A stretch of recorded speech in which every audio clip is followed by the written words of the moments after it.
Lucas वर्तमान याचा 9वा अध्याय त्याच्या 10 ते 17 वचनांकडे आपण जाणार आहोत. खरं तर हा आमच्या परिचयाचा भाग आहे आणि आम्ही बऱ्याचदा यावर अभ्यास करत असतो, परंतु आज आम्ही पुन्हा एक वार याच भागाकडे नव्यानं पाहण्याचा प्रयत्न करणार आहोत. 10व्या वचनापासून पुढचा भाग. नंतर प्रेषितांनी परत येऊन आपण जे जे केले होते ते त्याला सविस्तर सांगितले. तेव्हा तो त्यांना बरोबर घेऊन बेतसैदा नावाच्या गावाकडे एकांत स्थळी गेला. हे समजल्यावर लोकसमुदाय त्याच्या मागून गेले. तेव्हा त्याचे स्वागत करून तो त्यांच्या बरोबर देवाच्या राज्याविषयी बोलत होता आणि त्यांना बरे होण्याची जरुरी होती त्यांना तो बरे करीत होता. दिवस उतरू लागला तेव्हा ते 12 प्रेषित जवळ येऊन त्याला म्हणाले, लोकसमुदायाला निरोप द्या, म्हणजे ते भोवतालच्या गावात व शेतमळ्यात जाऊन उतरतील व खाण्याची सोय करतील. कारण आपण येथे रानातल्या ठिकाणी आहोत. पण तो त्यांना म्हणाला, तुम्हीच त्यांना खावयास द्या. ते म्हणाले, आम्ही जाऊन या सर्व लोकांसाठी अन्न विकत आणले आणले नाही तर 5 भाकरी व 2 मासे एवढ्याशिवाय आम्हाजवळ काही नाही. कारण ते सुमारे 5,000 पुरुष होते. तेव्हा त्याने आपल्या शिष्यांना सांगितले, सुमारे 50-50 जणांच्या पंक्ती करून त्यास बसवा. त्यांनी त्याप्रमाणे करून सर्वांस बसविले. तेव्हा त्याने त्या 5 भाकरी व ते 2 मासे घेऊन वर स्वर्गाकडे पाहून त्यास आशीर्वाद दिला आणि त्यांचे तुकडे करून ते लोकसमुदायाला वाढण्याकरिता शिष्यांजवळ दिले. तेव्हा सर्वजण जेवून तृप्त झाले आणि उरलेले 12 टोपल्या तुकडे त्यांनी उचलून घेतले. फ्रेंड, आम्हाला ह्या ठिकाणी पाहायला मिळतं की हा जो काही शास्त्र भाग आहे त्याला एक छोटस बॅकग्राऊंड आहे. बॅकग्राऊंड याचा अर्थ असं, याची एक पार्श्वभूमी आहे. ही घटना कधीची आहे हे पाहायला हवं. आम्हाला असं पाहायला मिळतं की जेव्हा प्रभू येशू ख्रिस्त खर तर तिबिरिया समुद्राजवळ होता आणि त्याच वेळी तो बेथसेदा येथे निघून गेला. त्याचं कारण आहे. खरं तर 2 घटनांचा संदर्भ मी आपणास देऊ इच्छितो.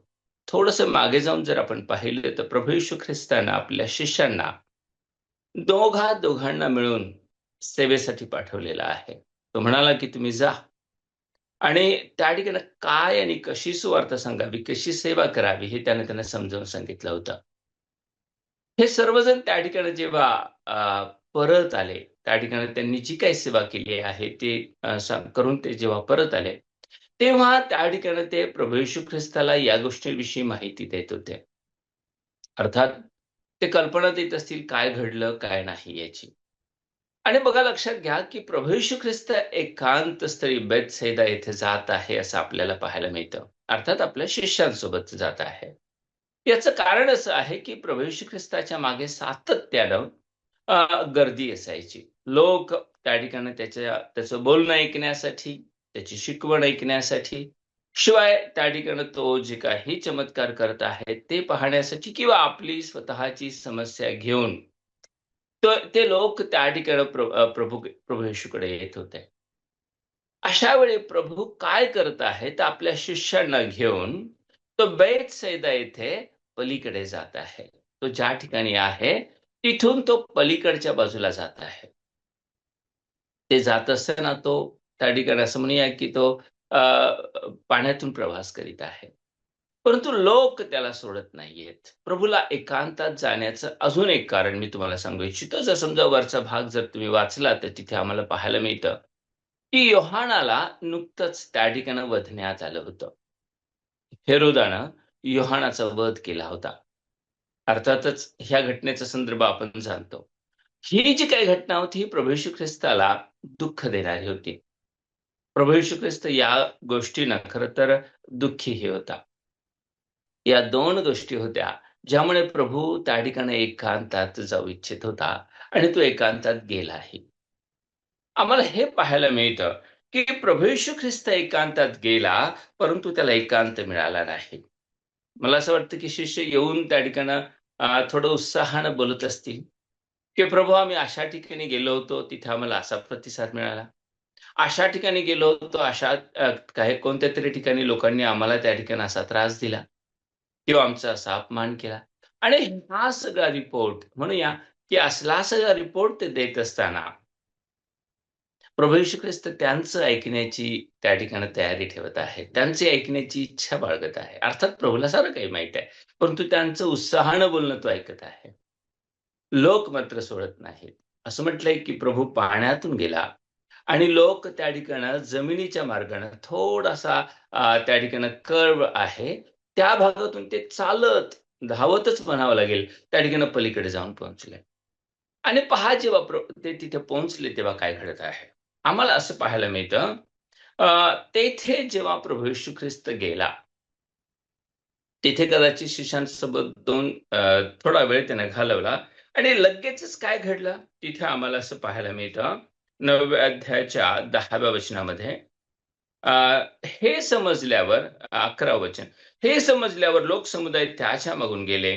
तेव्हा त्यांचे स्वागत करून तो त्यांच्याबरोबर देवाच्या राज्याविषयी बोलत होता आणि त्यांना बरे होण्याची जरुरी होती. त्यांना तो बरे करत होता. मला सांगू द्या, प्रभू येशू ख्रिस्ताने इथे 3 गोष्टी केलेल्या आहेत. या 3 गोष्टींचा क्रम आपण लक्षात घेऊया. पहिली गोष्ट म्हणजे प्रभू येशू ख्रिस्त त्या लोकांचं स्वागत करीत आहे. मी तुम्हाला आत्ताच सांगितलं, की प्रभू येशू ख्रिस्त थोडा व्याकुळ होता. प्रभू येशू ख्रिस्त थोडासा दुःखी होता. कारण योहानाचा मृत्यू झाला होता. दुसरी गोष्ट त्या ठिकाणी त्याला शिष्यांनी काय त्या ठिकाणी परफॉर्मन्स दिलेला आहे, काय कामगिरी केली, हे पण ऐकायची इच्छा होती. परंतु लोक जेव्हा समोर आले, तेव्हा तो लोकांचं स्वागत करीत आहे. प्रियानो असं म्हणूया का? प्रभूनं आपली चिंता दूर ठेवली. प्रभूनं आपलं दुःख बाजूला ठेवलं. प्रभूनं आपला विषय, आपली जी काही इच्छा आहे किंवा प्रभूला त्या ठिकाणी शिष्यांचं म्हणणं ऐकण्याची जी काही इच्छा आहे, ते सगळं त्यानं बाजूला ठेवलं.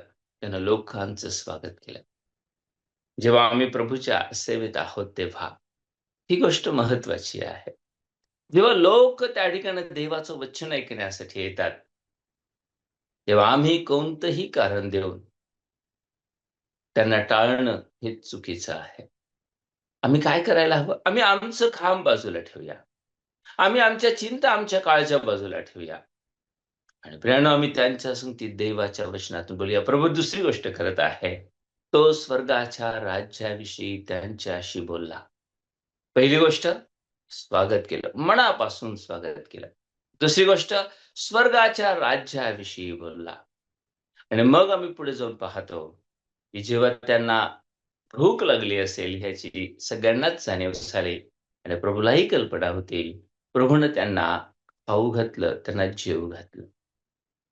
क्रम लक्षात घ्या. आधी प्रभू काय करत आहे? त्यांचं स्वागत करत आहे. नाही का? नंतर प्रभू नाही मी क्षमा करा, मी एक गोष्ट संदर्भ विसरलो. पहिल्यांदा त्या ठिकाणी तो त्याच्या स्वर्गाच्या राज्याविषयी बोलला. दुसरी गोष्ट अर्थातच त्यानं त्या ठिकाणी त्यांना ज्यांना त्या ठिकाणी आरोग्याची गरज होती, त्यांना आरोग्य दिलं. आपण तो मुद्दा विसरलो. मी तो मुद्दा सांगायचं विसरलो. दुसरी गोष्ट त्यांनी काय केलंय, ज्यांना आवश्यक आहे, अशांना त्यांना आरोग्य दिलं. आणि मग तिसरी गोष्ट त्या ठिकाणी आम्ही पाहतो, त्यानं त्यांची जी काही पोटाची गरज आहे ती भागवली. हं. क्रम लक्षात घ्या. पहिला मुद्दा आध्यात्मिक बाबी, आत्मिक बाबी. त्याला आत्म्याची काळजी आहे. म्हणून तो त्यांच्या संगती स्वर्गाच्या राज्याच्या गोष्टी बोलला. आधी जेवण नाही घातलं. मला खात्री आहे कदाचित जेवू घातलं असतं तर काही लोक निघून गेले असते. आधी जेवण नाही घातलं. आधी त्यानं देवाचं वचन ऐकवलं. दुसरी गोष्ट त्यांची जी काही शारीरिक व्याधी किंवा आरोग्याची गरज आहे, ती त्यानं भागवून दिली. व्याधी बरे केले. आणि मग तिसरी गोष्ट त्या ठिकाणी तो करत आहे. ते आम्हाला पाहायला मिळतं. तो त्यांची भूक भागवत आहे. मित्रांनो आम्ही देखील हा क्रम लावणं गरजेचं आहे. मंडळी असो, आम्ही लोकांसंगती त्या ठिकाणी देवाची सुवार्त सांगण्यासाठी त्यांच्या जवळ किंवा ते आपल्या जवळ ऐकण्यासाठी येत असो. त्यावेळेला आम्ही कोणता क्रम लावतो? पहिलं देवाचं वचन. दुसरं त्यांच्या काही समस्या आणि तिसरं त्यांच्या पोटाची गरज. प्रियानो प्रभू येशू ख्रिस्तानं हा क्रम आम्हाला लावलेला पाहायला मिळतो. पुढे आम्हाला असं पाहायला मिळतं, की या ठिकाणी जिथे प्रभू आहे, त्या ठिकाणाबद्दल मी थोडंसं बोलू इच्छितो. कारण त्याचा पुढचा संदर्भ आपल्यासमोर येणार आहे. तिथेच म्हटलंय, बेथसैदा येथे. हे ठिकाण कोणतं आहे? बेथसैदा. बेथसैदा या ठिकाणाचा या नावाचा अर्थ होतो हाऊस ऑफ फिशिंग किंवा फिशरमन्स हाऊस. याला काय म्हटलं जातं? हाऊस ऑफ फिशिंग किंवा फिशरमन्स हाऊस. अर्थातच हे मासेमारीचं घर किंवा मासेमाराचं घर असं त्या ठिकाणी त्याला नाव दिलेलं आहे. आणि आम्हाला पाहायला मिळतं, किमान 3 शिष्य त्या ठिकाणी इथले होते. पहिली गोष्ट म्हणजे फिलिप्पाचं हे मूळ गाव होतं. जर समजा तुम्ही योहान कृष्णवर्तमान 12 अध्याय 21 वचन जर वाचलं तर फिलिप्पाचं हे मूळ गाव होतं. तर याच भागातले, याच प्रांतातले होते आंद्रिया आणि पेत्र सुद्धा. हे दोघं भाऊ.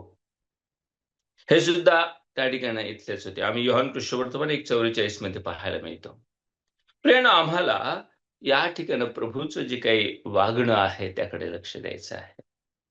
प्रभू लोकांची गरज जाणतो. पहिली गरज त्यानं जाणली आणि त्या ठिकाणी त्यानं ती पुरवली. तर देवाचं वचन त्यांच्या संगती बोलत आहे. आम्हाला पाहायला मिळतं, प्रभू थकलेला आहे. प्रभू व्यथित आहे. एकांतात राहण्याची त्याची इच्छा आहे. तरी तो गर्दीचं स्वागत करतो. त्यांना घालवून देत नाही. आणि प्रियानो याचं कारण असं आहे, की प्रभूकडे जो कोणी येतो, त्याला तो नाकारत नाही. काय केलं त्यानं? जर आम्ही योहान सुवर्तमान 6वा अध्याय आणि 37व वचन जर वाचलं, तर तिथे म्हटलं आहे, "पिता जे मला देतो, ते सर्व मजकडे येईल आणि जो मजकडे येतो, त्याला मी मुळीच घालविणार नाही." तो काय म्हणतो? "जो कोणी माझ्याकडे येतो, त्याला मी मुळीच घालविणार नाही." आमच्या माध्यमातून जर प्रभूकडे कोणी येत असेल, तर प्रेरणा आम्हाला त्याचं स्वागत करणं शिकलं पाहिजे. आम्हाला हे पाहायला मिळतं, की तो त्या ठिकाणी त्यांच्या संगती आत्मिक बाबी बोलला. त्यानं अधिकारवाणीने शिकवलं असेल, नाही का? अधिकारवाणीने तो बोलला असेल.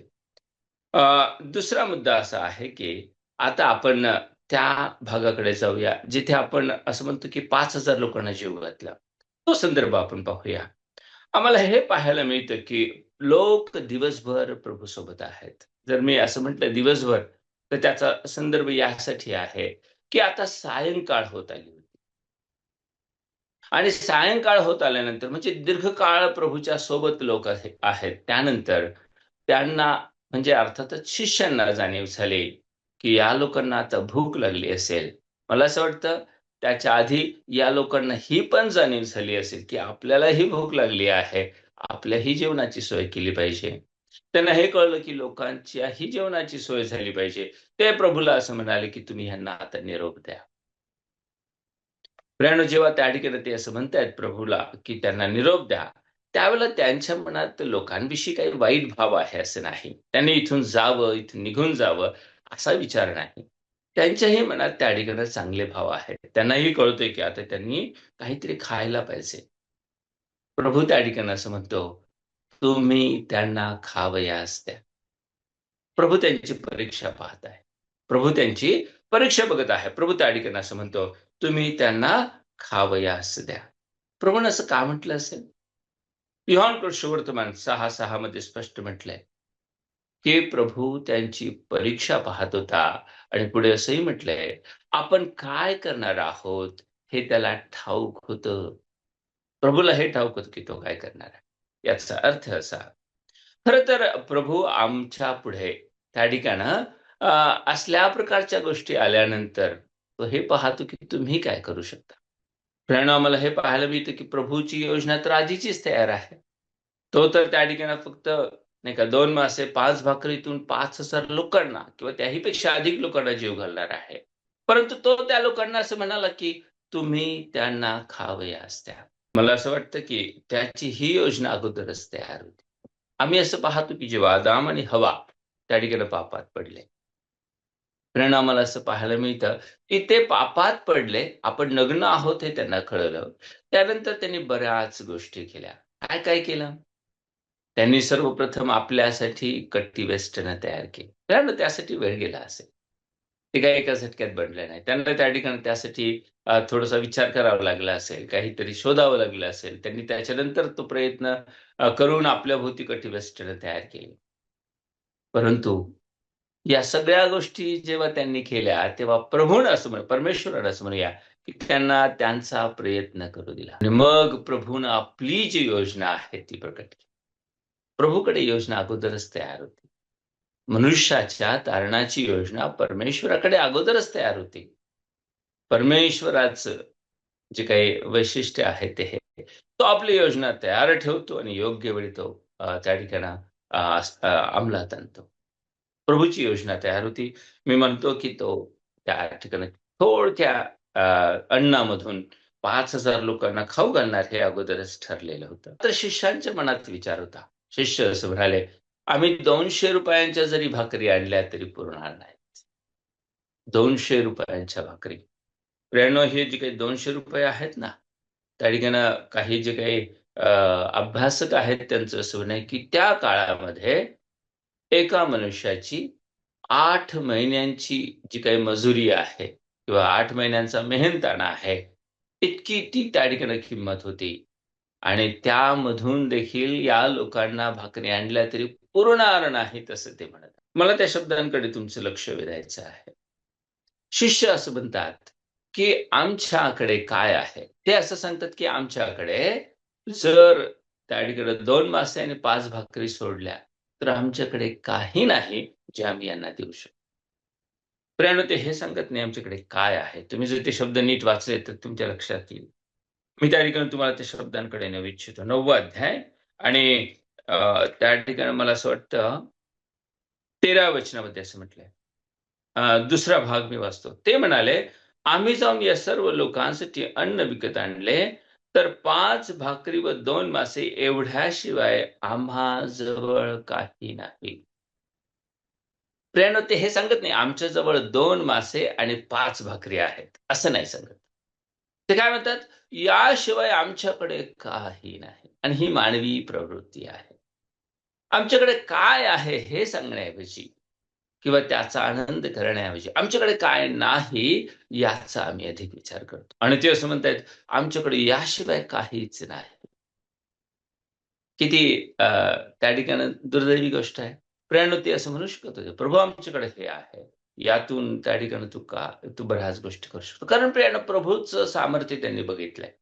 प्रभूच्या सोबत ते राहत आहेत. त्यांना प्रभूच्या सर्व गोष्टी ठाऊक आहेत आणि तरी देखील ते त्या ठिकाणी असं म्हणतात, की आमच्याकडे याच्याशिवाय काही नाही.